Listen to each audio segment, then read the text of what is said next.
Hi everyone, I'm on the floor today because my studio is taking up a lot of space. I haven't made like an update video in quite some time, so I feel like today's the day where I want to update you on how things are going with this next part of this Doom film, and what it is that I've been spending so much time on. Well, it's this stuff here. These are all tiny little terrain sets that you can buy from this company. I forget their name, but they're great. They sell these different terrain sets, and I've been kind of like making them but modifying them as well.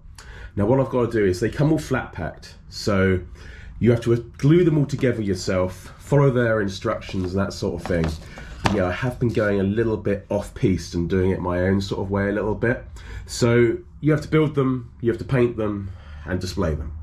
So what I'm doing here is building this great big church here, but what I wanted to do is to make it my own kind of thing, is to add the Doom textures in. Can you see them? I wanted to add the Doom textures in, so it involved me cutting out, printing out the Doom textures on Photoshop, printing it all out and then tearing bits off, sticking it on very carefully and then painting it back in so you don't see the tear marks. Can you see that kind of there where I tore it and then painted it back in, and then covering it in mud as well, just to make it look like this church has been through hell. And I used a bit of silver paint as well, just around certain areas, like the bit in there and stuff like that, and just dry brushed a bit of silver over the stuff too, like these bits up here. I think it's done quite well, and I used dirt from the garden, which I used PVA glue and then just put that back in, but I might dry brush that a little bit just to make it blend in a little bit better. But that is one finished one. That took me about, I don't know, that took me about a week, 2 weeks to make. I have made another one too. There's this one here. Let me just see if it's stuck up on that, like that.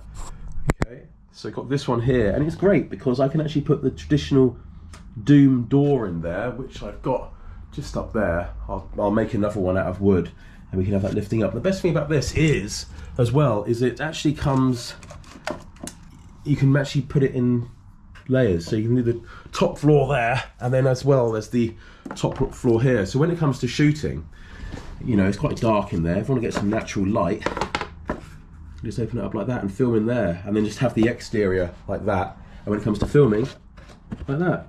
So great, I'm really happy with this. And I used dirt from the garden, made it look a bit like war-torn. I might even use real fire when it comes to filming these sets as well. I've been watching a lot of, I'm not a Thunderbirds fan, but like I've been watching a lot of like the making of Thunderbirds and how they did it, and it's actually incredible what they did for some of the sets, and really kind of like, I don't know, the lengths they did to do some of the shots is absolutely astounding. So hats off to the creators of Thunderbirds, amazing, and for the time as well.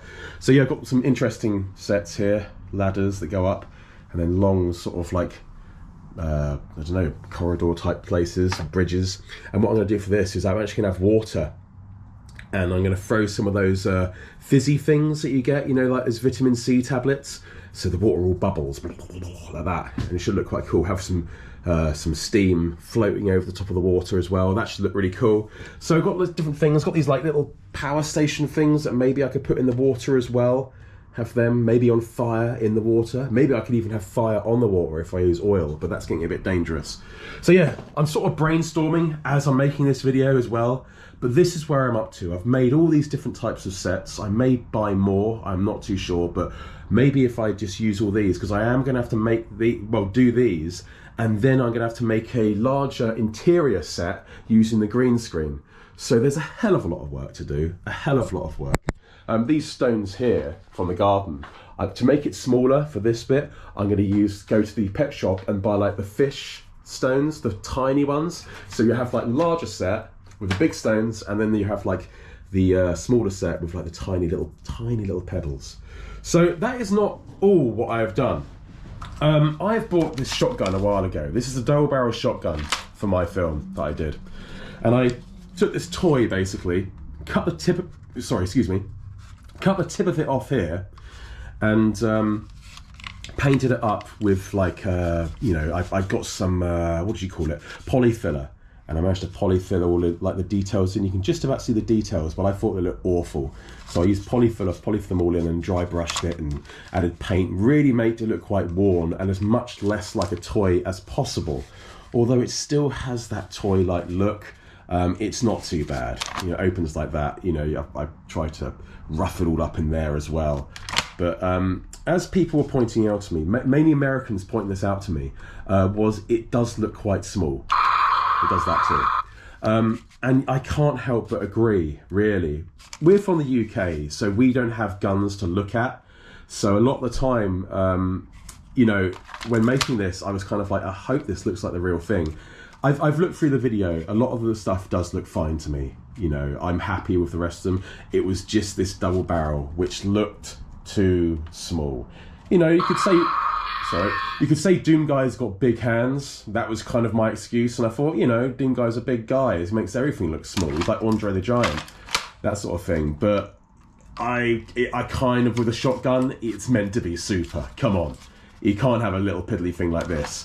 So I did the unthinkable and I bought a real one. Here it is. I'll break it there. So yeah, it looks pretty damn sweet compared to this. Like, I mean, look at this. That's a real shotgun. And he even threw in some shells as well. Well, actually, no, I bought these shells. They were £1.50 each. So, like I'm saying, this is a deactivated shotgun. It's deactivated. You can't use it. And the pins, the triggers don't move. They've been welded shut.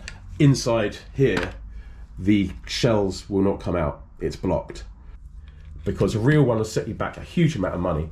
And also you need a license for it in the UK, like a full-on license. I think the guy in a store said you need to do a 3-month course before getting one from us.